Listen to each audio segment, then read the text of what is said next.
As I drove up to our garage, I found myself worrying I was later than normal, and I knew Jim would be worried I kept building my excuse so that I'd have it somewhat practiced before I walked in.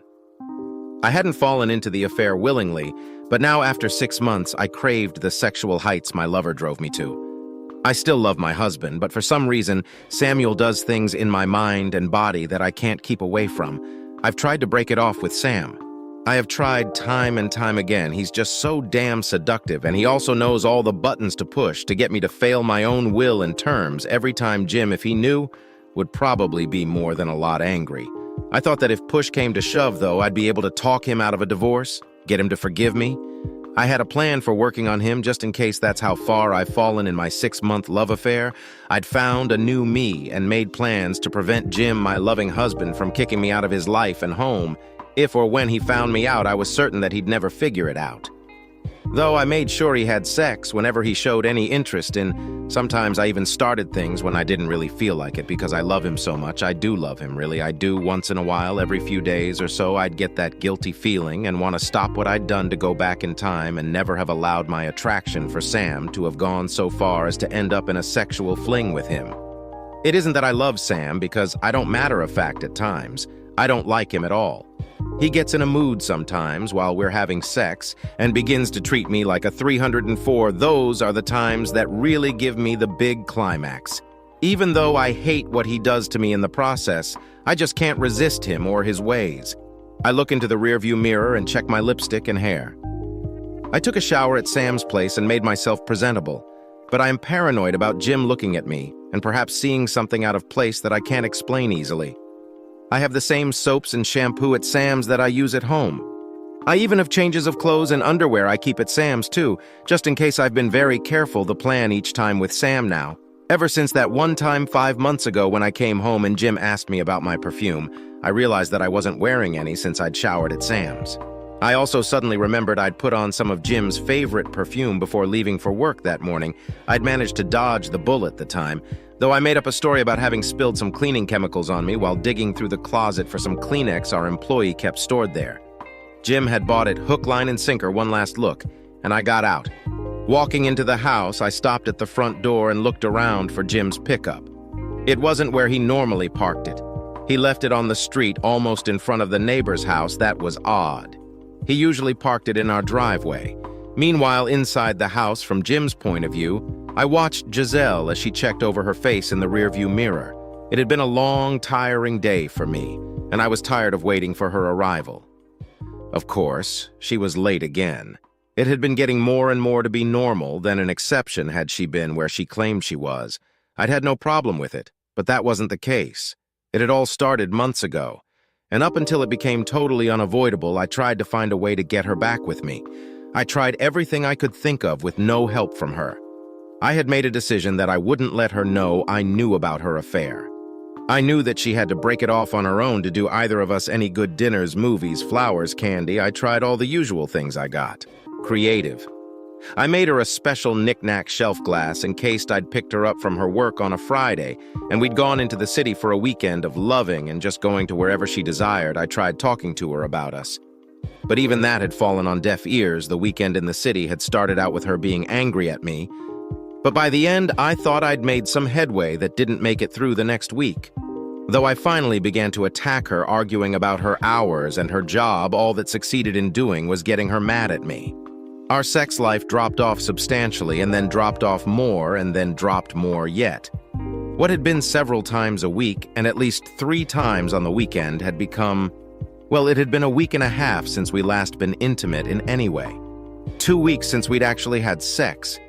She hadn't noticed as far as I could tell. I'd known all along what was going on 5 months ago. I'd actually caught her at it. But she'd managed to fend off my questions and fire back an excuse about why she'd taken a shower at work.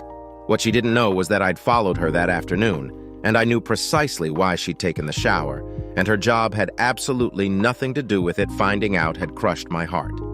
But I still loved her enough to try to win her back. She was the woman I wanted to have children with. She had my heart, and I'd fallen very hard for her when we'd met now. Well, it wasn't going to be all that hard to do what I had to do tonight. I wondered briefly how she'd handle it when I left, but thought she'd probably run to her love, and they'd laugh at me, the imbecile that they'd pulled the joke on all this time. How can a husband compete with a lover who has no need to perform routine honey does for a wife?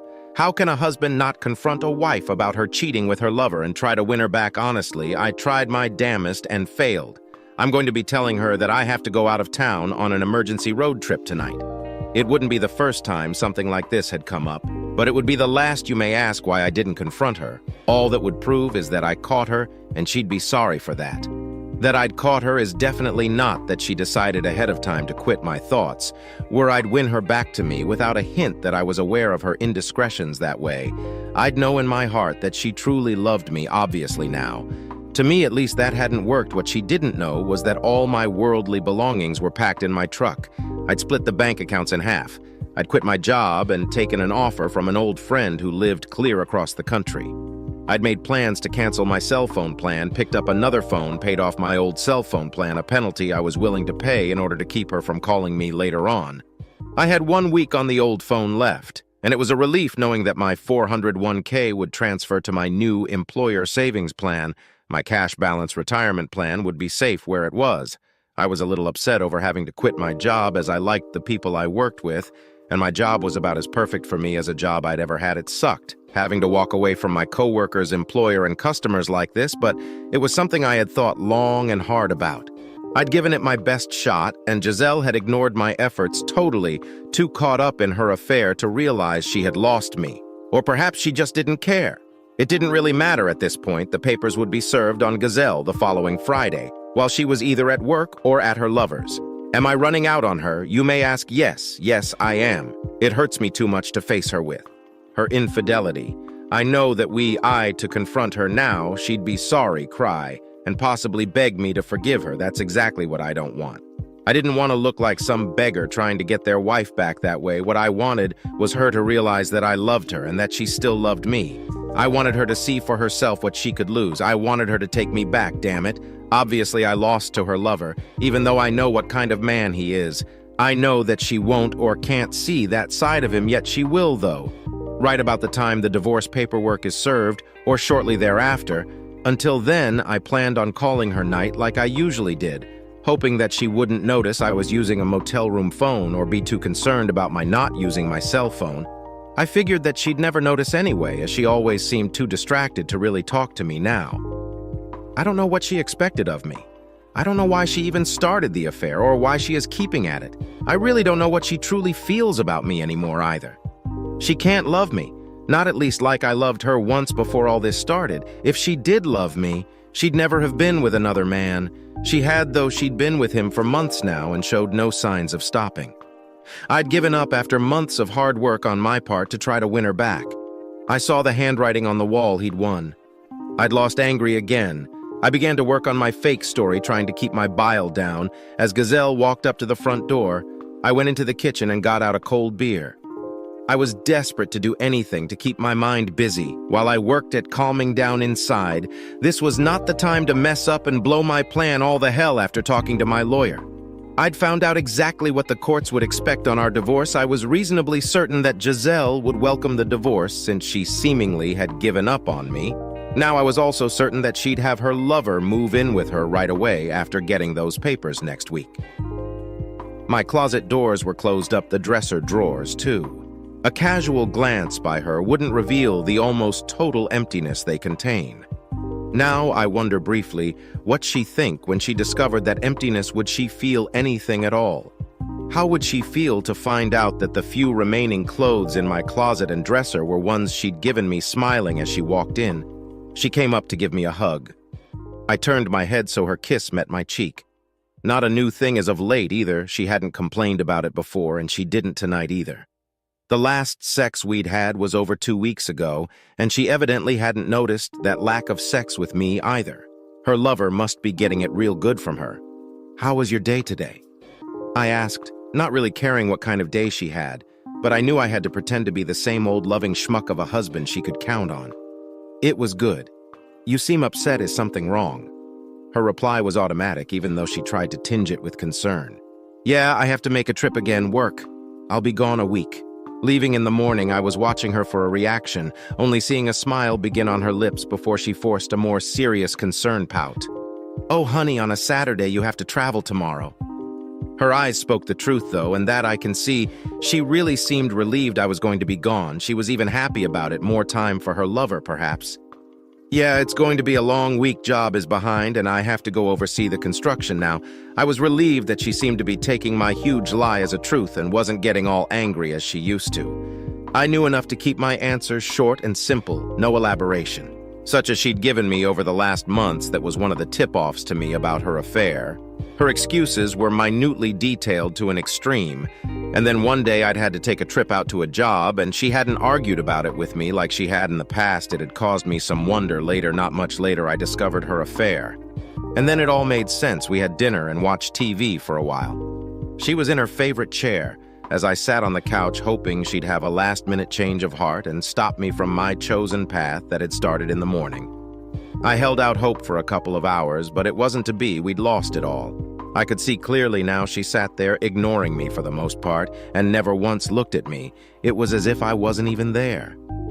She watched TV, but I could tell from her actions that she was thinking about her lover and how much they'd be able to be together this week.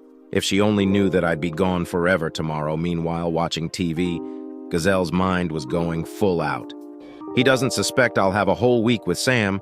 He'll be able to sleep over here with me or me over at his place. We'll get lots of sex in, and I know he'll take me out nightly for dinner and dancing too. I know that I shouldn't be happy about this at all.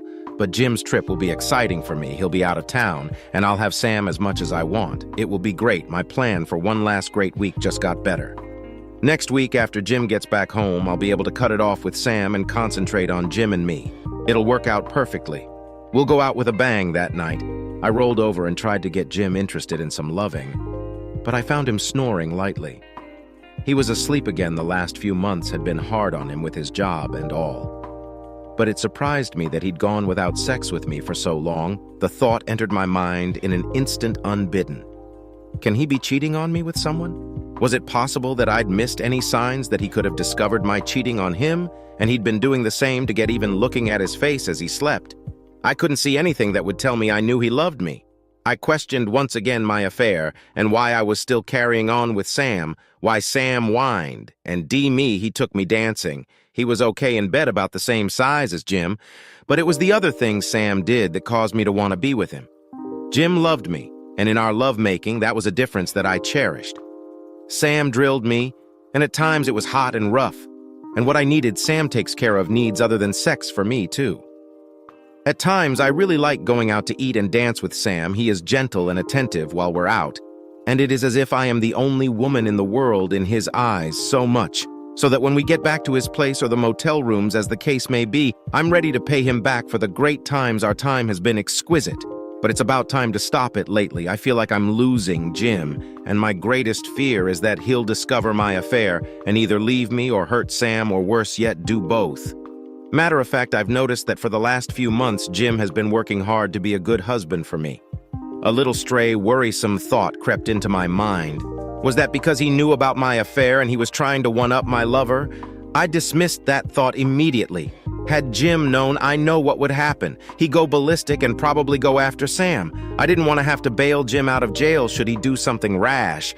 I wasn't sure what Jim could or would do if he found out about my affair, but I was relatively certain that he'd leave me in an instant. Yes, this week would signal the end of my time with Sam. As fun as it had been, I needed to concentrate on my husband and starting our family. It was time that morning I woke to an empty bed he left without a hug or kiss, or even a goodbye. At first I was uneasy, even a bit afraid, but I convinced myself that he didn't want to wake me up. Jim is a loving husband and caring enough to know that I was tired and could use some extra sleep. His call that night was good, but nowhere as good as having him at home with me. Of course, Sam was on his way to our place as I spoke with my loving husband. I was going out with Sam that night, and we'd end up at either his place or here. I'd have my cell phone, and Jim usually called me on that anyway. Jim seemed preoccupied during the call, but I knew that his job was probably weighing on his mind when he had to go out of town like this. He usually focused on the issues on the job, and that left him little time to sit and think about not being near me. worked in my favor as far as Sam and I went too, so I understood and was understanding of his lack of focus on us at times like this. I was ready for Sam when he knocked on the door. I'd left the garage door open, and he knew to just drive in, close the door, and then come around to the back patio door. I was sitting on the kitchen counter, naked, waiting. His KN caused my spine to shiver as I knew what he'd do once he opened that door and saw me like this. "Giselle, are you here?" His deep voice sent shivers to my spine again, and as he walked in, seeing me, the look in his eyes made me go wetter than ever. "I'm right here waiting, Sam. Can we take care of something before we head out to dinner and dancing? I find that I'm a little in need." I could hear it in his voice. Lust, deep desire. I turned him on. "Jesus, oh God, you're beautiful, Giselle, amazingly." So his hands were working the button on his shirt as he licked his lips. I could see desire in his eyes. That desire was part of why I had continued the affair as long as I had Jim. For whatever reason, hadn't shown that look to me for quite some time now. He did me rough. Sam smiled as he watched my debauchery. I could never be this open and free with Jim for some reason, though. "Sam, I love to tease like this." Then we took a shower together. After that, we went out to dinner. I don't love Sam. I mentioned that this would be our last week together, too. Still, he had what it took to make me a wild, and 1 in 304. I never took the time to think. I mean, truly think about what I could lose. I never took the time to really think about my actions and how they could affect my husband's love for me. I just went with the moment and longed for the feel and taste of illicit excitement that Sam brought me at dinner. We sat near the back in a darkened booth as we ate. Sam kept feeling me up. After dinner, he took me dancing at an upscale crowded club. Once on the dance floor, his dancing became suggestive and downright sexual. I reveled in the nastiness of it all. I mean, here I was, a married woman whose husband was away out with a lover who was feeling me up in public. It was truly the sexual odyssey I was journeying on more than anything else, I suppose. For Sam, I could be the 304 and not worry about what he'd think of me later on for his part. Sam had kept up some gentlemanly efforts, and I was thankful for that. At one point during a slow dance, Sam's hands were on my butt. What would Jim have thought if he'd seen Sam doing that? I wondered briefly, almost as quick as the thought of my husband entered my mind. Sam brushed him out by his actions. I saw a few women nearby, staring at us, with what could only be described as lustful imaginings. Of course, there were a few, thankfully very few, that were more disproving. Too later that evening in my bed in my home, Sam drilled the living hell out of me as he was doing me for the third time. My phone rang. I answered it, motioning Sam to be quiet. "Hello. Hey, it's me. I got in a bit later than I figured I would, but I thought you'd want to know. How was your drive uneventful? What time do you have to be into work in the morning early? I'm going to hit the hay talk to you tomorrow. I love you. Good night, honey." Sam was drilling me as I spoke to Jim. I was troubled a little bit in that I didn't hear Jim say he loved me. I must have missed it. What with Sam screwing me while I was on the phone too distracting, my thoughts were dropped suddenly as Sam picked up the pace and started to drill me hard and fast. My climax overtook all my thoughts, and for the rest of the night, Sam kept my mind on him and his tool. For the first time ever, I guess, having Sam drilling me while I was on the phone with Jim did something deep inside me, making me feel extra sexy or something. The rest of the week went by quickly, and Sam just stayed at my home in the evenings. We'd have sex most of the late afternoon after work, go out and eat dinner, and then come back to have more sex until we crashed and slept until time to get up and go to work. I was feeling nasty, knowing that me, a married woman, was sleeping with a man that I wasn't married to. The sharp edge of excitement that I now craved was like an explosion of lust all week long. Even then, I knew that Friday would be the end of it. I was breaking it off Friday, taking the weekend off and resting up for Jim's return home. I began to make up for my Dianes with Sam and make sure that Jim knew I loved him, not from Jim's end. I arrived at my new home early in the afternoon. I'd driven quite fast, pressing the speed limit and the extra bit that most highway patrol cops would allow. I was in a hurry and I wanted to get as far away from the wreck of my marriage as I could. Terry, my old friend, had a pretty busy business going for him. He and his wife had worked hard to bring it from the idea stage into the reality. stage, and over the years he'd written, emailed, and phoned me, bouncing ideas of my head and trying to get me to go to work for him. He'd been to my wedding. He'd been a pallbearer at my dad's funeral, and he'd been a close friend of mine since high school. His wife, Pam, was a great lady and had a damn good head on her shoulder. ERS. I often found myself wishing that Giselle was more like Pam. One could look at Pam and see that she'd never cheat on Terry. She had a look in her eyes whenever she looked at her husband that shouted, "I love you, Terry," every time. I hadn't seen that look in Gel's eyes for quite some time now, for at least 6 months. Anyway, my new job would be working the programming end of things. I am very good at programming, having been targeted by Microsoft Sun and a few others when I graduated my college. Master's thesis had been on my pet project on programming, and I'd been working on that idea for some time. I had made arrangements with Terry to share it with him since it was about ready.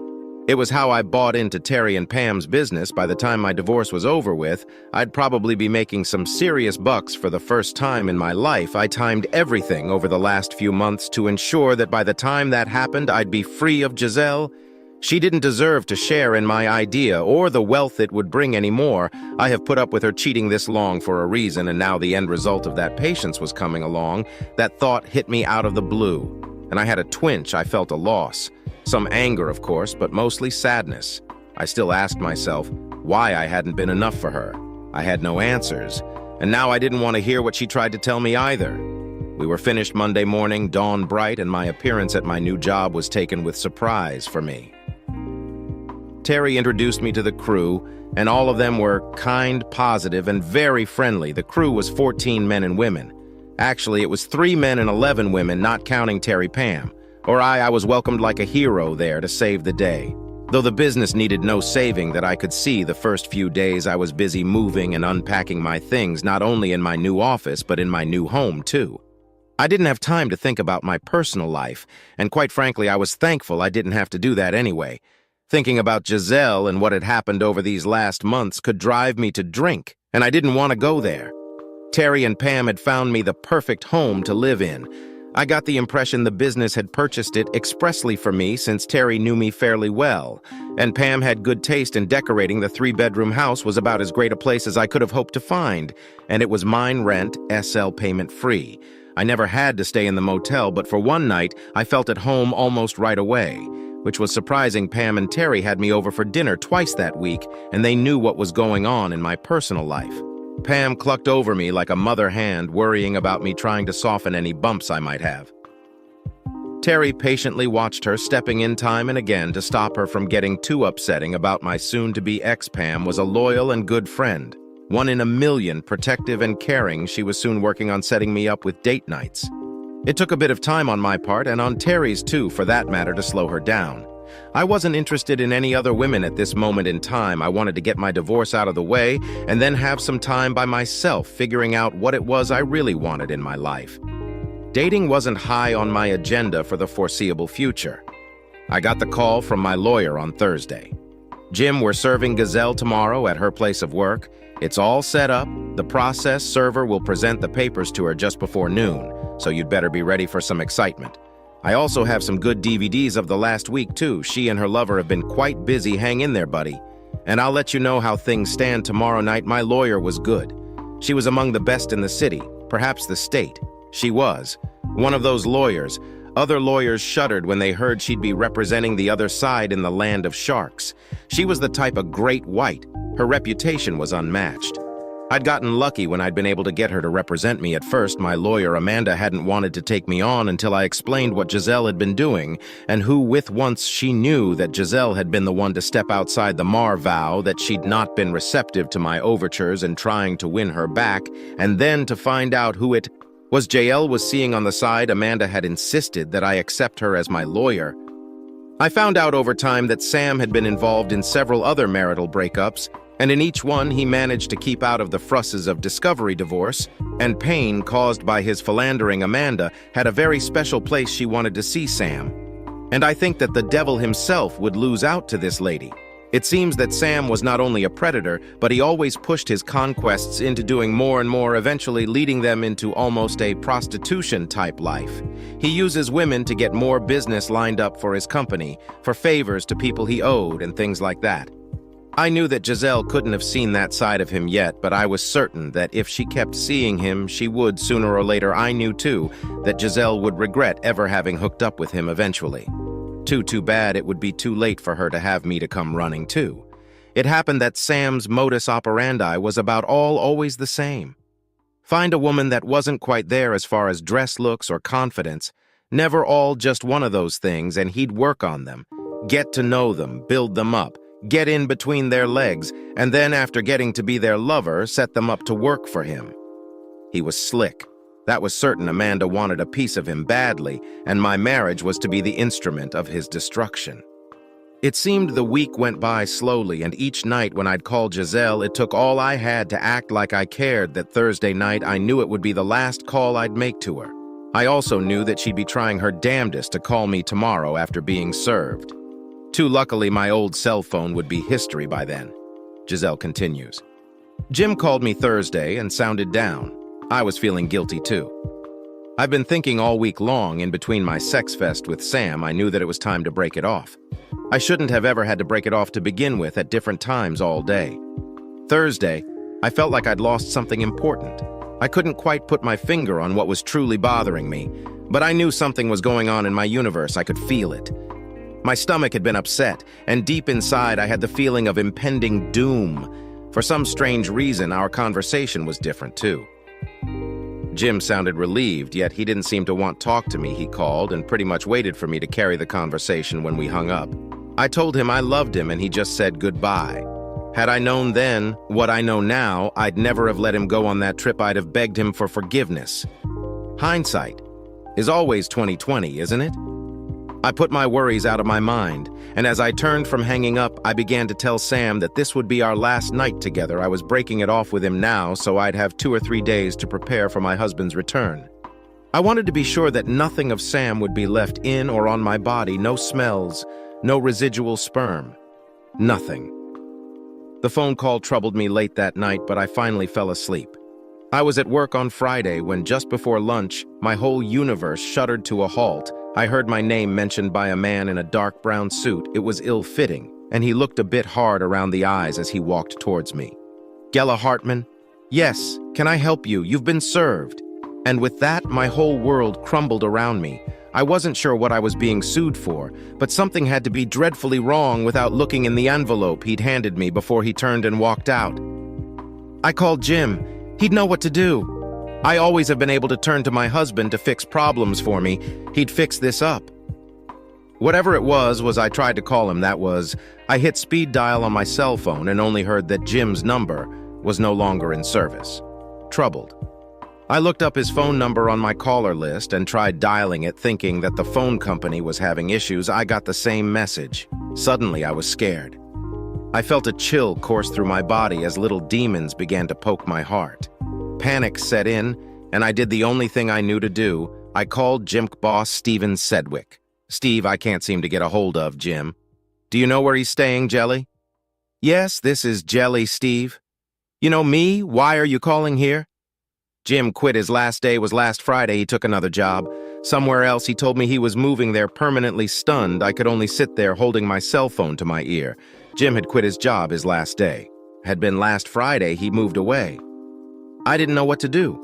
I sat at my desk in shock. Not only did I fear my life now, I realized I just made a fool out of myself to Jim's former boss. I mean, his own wife wasn't aware of what was going on with him. How'd that look to anyone seeing it from the sidelines? That brown envelope was looking more and more like a viper waiting to strike me dead. Finally, I opened it up and discovered my affairs cost to me. I lost my husband. The only man I'd ever loved was gone. He'd left me. I chased him away with my cheap tawdry affair, and for what some temporary gratification that Jim could have given me had I let him be with me over the last 6 months.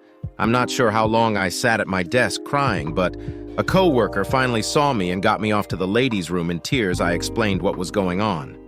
At first, Mary was angry that my husband could be so cruel after I explained my part and why he left me. She suddenly got angry at me. Are you stupid or crazy?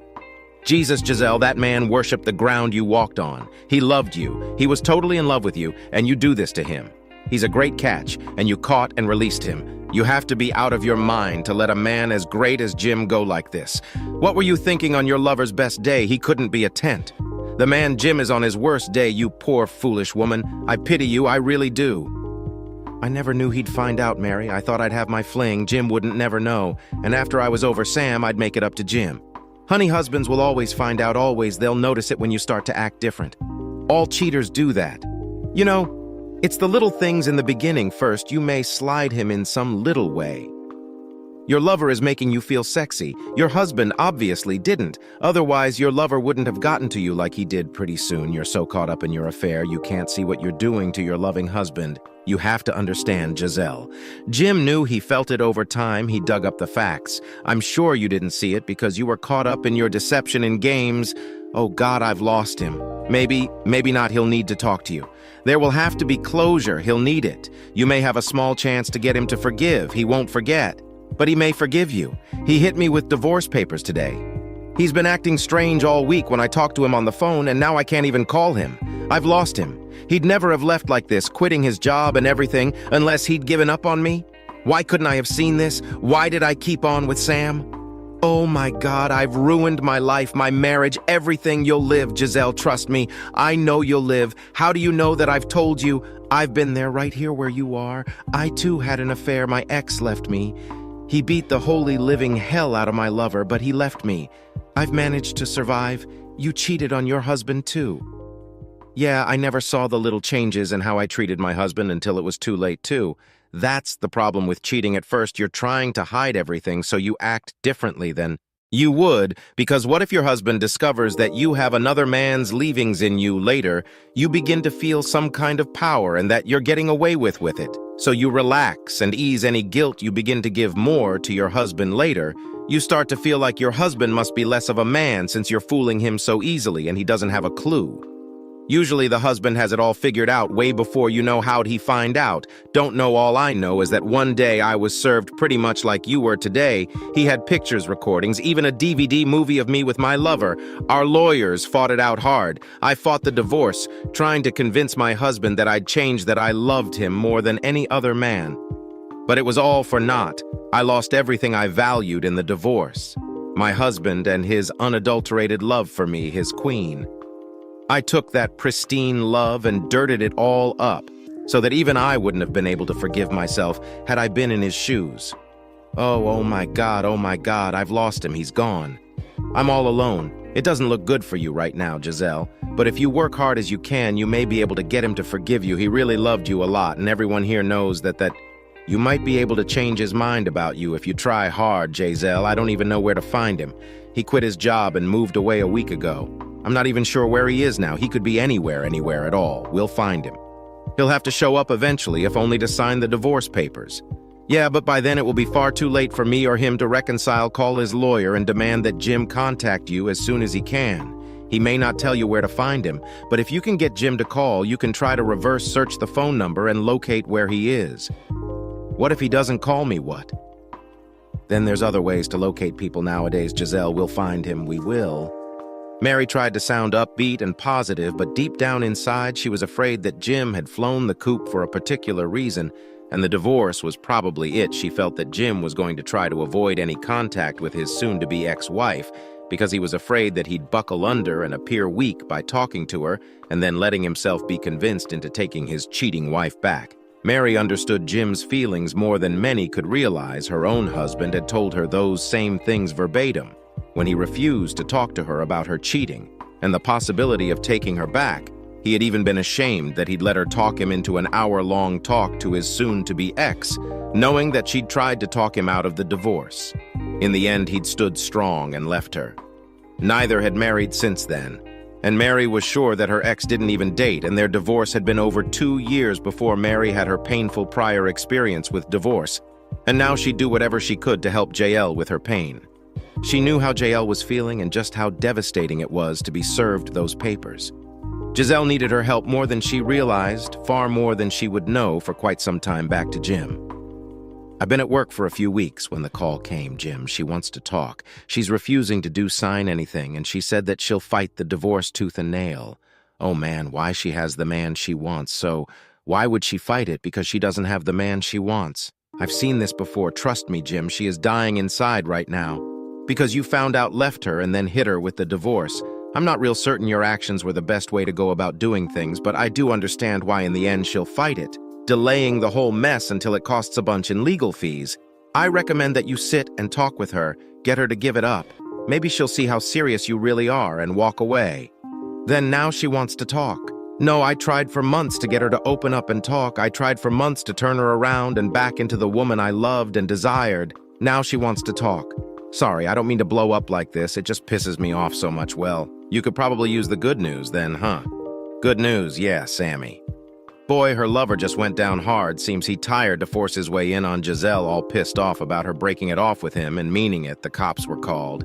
And as they hauled him off to jail, I hear that some other women called the cops and started filing charges too. How the other women know? Oh, wait, don't answer that. I think I know what little birdie got the word out about him. Why, Jim, I'm surprised you'd think that I, an officer of the court, could or would do such a thing. I never said you did, Amanda. I can see the light, though. Not to worry, I won't ever tell. I hope the son of a witch goes away for a long, long time. You and me both. Mr. You and me both. Anyway, you want me to set up a meet between you and Giselle? Fine. Make it for next Saturday in the afternoon. I'll meet her at Charo's bar. She'll know where that's at. I'm sure. Hey, you doing okay, Jim? Yeah, still hurts. My new job is keeping me plenty busy, though, so I don't have to think too much about things. Thanks, Amanda. You know, you're one of the few good guys. Jim, I respect you and how you tried to fix things before they got to this point. Too bad. Giselle didn't see that until it was too late. Yeah, too bad Jelly finishes our talk wasn't good. Jim flat out refused to agree to any chance of reconciliation. He told me I'd burn the bridge to ashes, and there was no structure to repair. Our marriage was dead and he wanted it buried. I finally was forced to sign off on our marriage. I was forced to give up. Once I heard his voice, saw the look in his eyes, I knew I'd screwed up. I knew he'd never bend on this. Maybe had I seen something like this coming before, I would have had a chance to save our marriage. But now, not a chance in million. The worst part of all of this, I love him completely, totally, and forever. I just didn't realize how much until it was too late. He found a new job, moved away, and led me to believe he'd be home at the end of the week. Yeah, he lied to me. The problem I have now is to know that I lied far more for a far longer time, and in a far worse way, my life is empty. My love are gone, evidently headed to jail. My husband gone, and soon to be my ex-husband. All that's left of my marriage is his, signing the decree I'm still young enough to start over. But the clock is ticking. And soon I will be in that danger zone for having children. I couldn't keep my first husband, who I loved dearly, even though through my cheating, I clearly showed the opposite to those who saw what happened. I signed the final papers today, decree and being the beginning of the end decree. Absolute being what I signed today, so cold, so formal, so empty. Jim finishes my life has gone through a metamorph office with Giselle gone living in a new city and my new job keeping me busy. I haven't had a lot of time to dwell on the recent past. I have had some nights that were long cold and yes, empty. I see some silver linings beginning to show up, though my process program is working far better than even I hoped for. Our business is leaping ahead with a growing momentum. Thanks to our combined efforts, I found a nice house that I moved into, and one day, I hope it becomes home to me too. Lastly, there's a few nice prospects for female companionship on my horizon. I'm a bit gun-shy of new relationships, but I have dated a bit here and there. I hope to get over the nasty mess behind me soon, and then I can begin to look for someone special again. I'm pretty sure they won't look or even sound or act anything like Dell. That's okay with me, though. I'm about over her totally now. Just a little more time, and I'll bet even the looks sounding or acting like her won't even get to me too much, dear listeners. Help us reach 1,000 subscribers on YouTube. Something super special awaits once we hit that milestone. Subscribe now and join the fun.